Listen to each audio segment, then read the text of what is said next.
I almost always see at least one cassava cake at a legit Filipino party that I attend.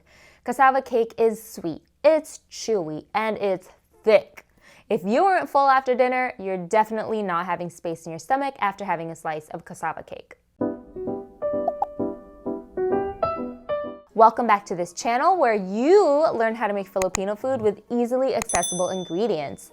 If you want to learn how to make one Filipino dish a week for 4 weeks, click on the link in the description below. Also, if you have any recommendations on Filipino dishes that you'd like me to cover on this channel, also shoot me a comment below. Let's start baking our cassava cake. We'll start by pouring in one 14-ounce can of condensed milk. Follow that up with one 14-ounce can of coconut milk. And finally, add in 1 1/2 cup of milk. Other recipes use evaporated milk, but if you don't have any, either use normal milk or more coconut milk, and you can just add a little bit more sugar to make it sweeter if you'd like.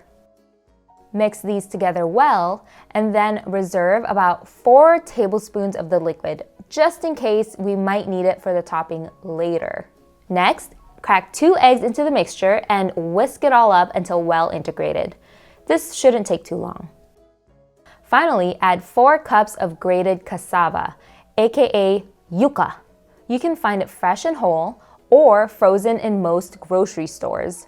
This one I bought frozen and pre-grated at the Filipino market to save myself the trouble.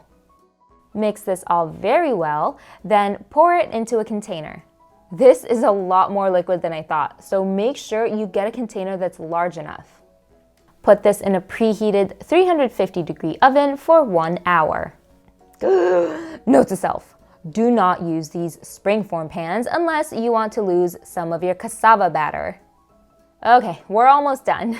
We're gonna create a little topping just to make it look a bit pretty. Notice how there's still some liquid on the top. So I don't have to use the liquid reserve I put aside earlier. I'm beating 1 egg and pouring it over, spreading it across the cassava cake with a spatula. This is a lazy way I do it. There's better recipes out there for topping, but I just put on this egg topping to give it a little bit of color. Set your oven to broil on high and put the cassava cake in there for about 2 to 3 minutes. I'd say 2 minutes works. You can do 3 minutes if you like it semi-burned like I do here. I think it looks really pretty, especially compared to if we didn't put that egg topping at all. And that is it. Just wait a few minutes for the cassava cake to cool down, and then you can cut it into squares, which is typically how I see cassava cake being served.